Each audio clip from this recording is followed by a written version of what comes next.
Es una enfermedad que te lleva a hundirte y a perderte en tu vida. En la calle, cuando manejo, suelo perder la paciencia, pito, grito. Y si me gritan es peor. Vivimos la violencia a diario, en la calle, en la oficina, en casa. Es triste admitir que de una u otra manera, todos hemos sido víctimas o testigos de ella alguna vez. Y aunque muchas veces nos cuesta entender cómo alguien puede ser capaz de levantar la mano, insultar o agredir, hay que saber que quien es violento vive su propio calvario. Yo, créeme, era una persona que no medía consecuencias con mi propia integridad. O sea, me valía un pepino si me saqué una pistola y me metía un balazo, no me interesaba. Pero la otra persona que estaba frente mío tenía que ser destrozada por haberme faltado respeto. Me golpeaba con alguien porque me veía. Me valía un pepino romperme la cabeza contra 3 taxistas y lo hacía y lo reventaba a los 3. 3 demandas judiciales, una amenaza de juez de llevarme preso, porque algunas personas tuvieron bastante daño físico. Eso llegó a afectarme no solamente en mi vida personal, sino en mi trabajo y en mis relaciones.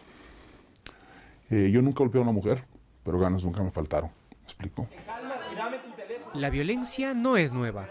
De hecho, ha acompañado a los humanos desde sus primeros pasos. Pero ¿cómo entenderla en nuestros tiempos?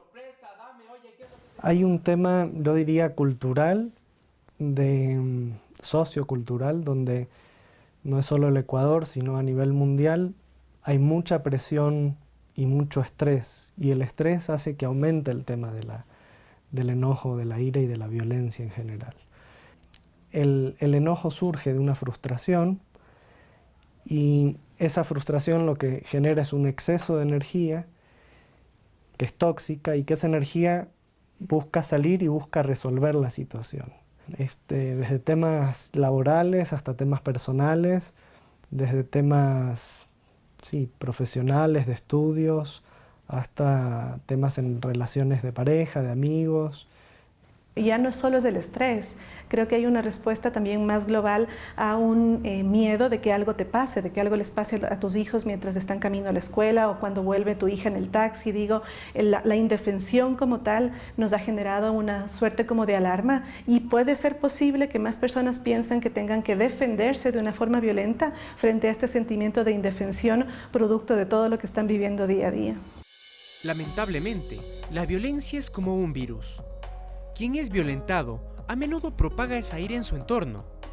Muchas veces el origen de todo está en los primeros años de vida. Yo vengo de un lugar disfuncional donde presencié mucha violencia entre mis padres, violencia física y psicológica. Y mis padres se divorciaron cuando yo era muy pequeño y yo soy el hermano mayor. Entonces yo comencé a tomar un rol de protección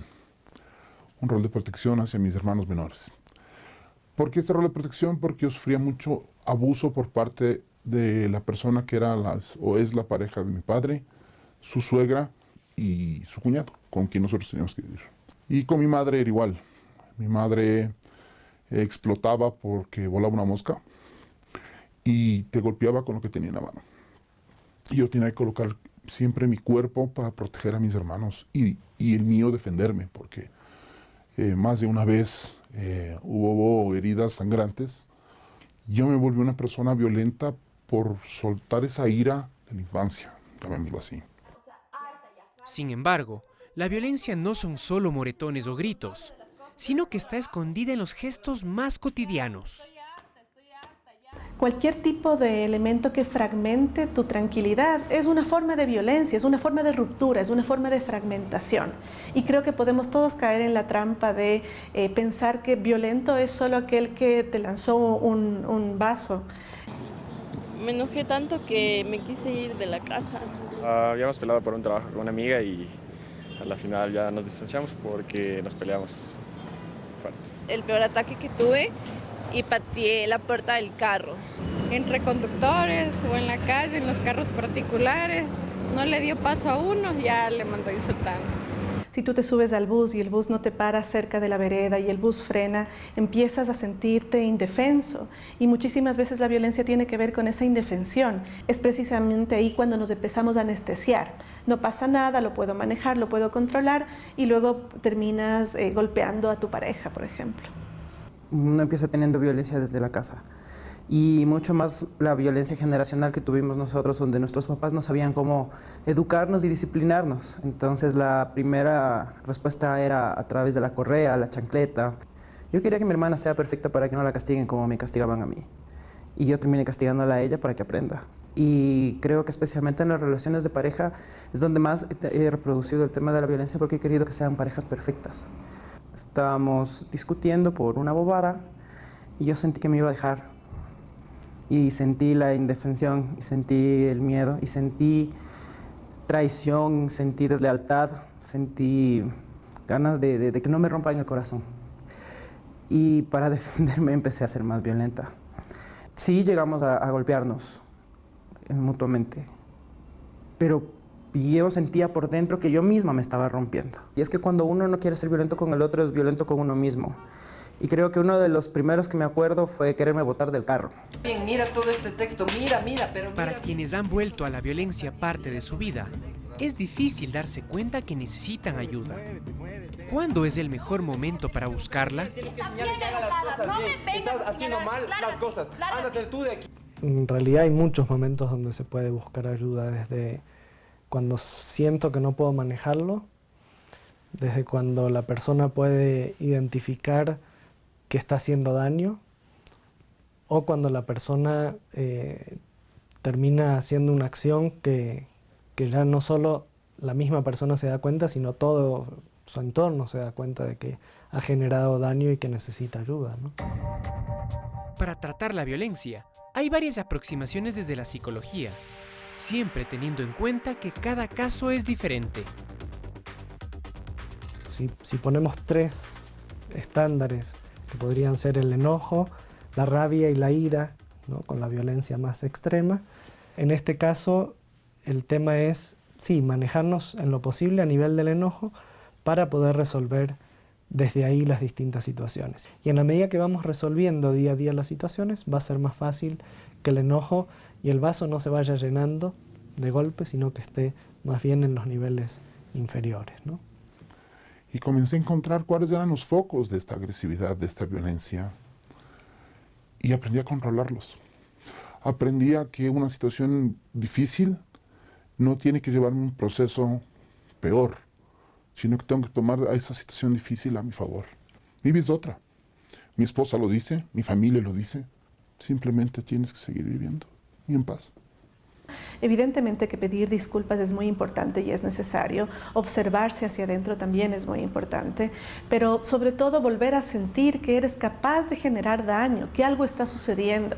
La idea no es solo controlar la violencia o tener que obedecer a un parámetro que te diga así tienes que manejarla, sino observar por qué tienes esa intención. Estoy sintiéndome indefenso, ¿qué me está atacando? ¿Por qué reaccioné de esta manera? Es decir, hacerse estas preguntas no solo para tener una consecuencia y sentirte como más tranquilo de lo que está sucediendo, sino para conocerte. Y cuando no logras manejar tus debilidades, cuando te sientes indefenso, es precisamente donde tienes luego que defenderte y puedes tener una actividad o una conducta violenta. A mí lo que me ayudó es ser consciente de mis impulsos, ¿no? Cada persona tiene impulsos diferentes. ¿En qué momento nace tu impulso? Ese es el momento clave. Cuando yo fui consciente de dónde partía la primera violencia, pues lo primero que hice fue hablar con mis papás. Ahora es más fácil para mí hablar con las personas con las que salgo, ¿no? Ya no siento una presión, ya no siento una cosa que me arrastra, ¿no? Pero tenía que resolver mi causa, mi raíz. Entonces estoy intentando redirigir mis impulsos hacia cosas que me permitan desahogar esa energía. Y si eso te lleva a manejar bien un equipo, si te lleva a ser productivo, también es positivo. Entonces uno no puede decir que uno es malo, sino que tiene que aprender a regular, a poner límites en las emociones. Al margen de la psicología, hay alternativas que aprovechan el diálogo para bajar tensiones. La terapia comunitaria integrativa sistémica nació en Brasil hace 30 años y hoy se practica en 24 países. A veces hablamos de la tristeza, a veces hablamos de las preocupaciones también. Aquí en La Rueda se habla de todos los temas que nos afectan a los seres humanos y la ira es obviamente una de ellas. Yo diría que por lo menos, no sé, unos 40% de las veces que venimos hablamos de eso. Puede ser tan sencillo como el bucero que nos corchó y no pudimos pasar, o un problema grave que tenemos con criando a nuestro hijo adolescente, que eso a veces es complicado, un acoso sexual, una violencia doméstica, cosas mayores. Yo, María Laura, quería exponerles la ira y el dolor y la tristeza y la preocupación que siento ante todos los casos de violencia de género que se han dado en estas últimas semanas en el Ecuador. Es ir creando espacios donde la gente tenga la posibilidad de desfogarse y de aprender a comunicarse sanamente, respetuosamente, antes de que las cosas lleguen a violencia. Los conflictos y los problemas son inevitables. Lo que queda es no dejarnos llevar por la marea de violencia y tampoco esperar a que las consecuencias de nuestra ira sean graves para pedir ayuda.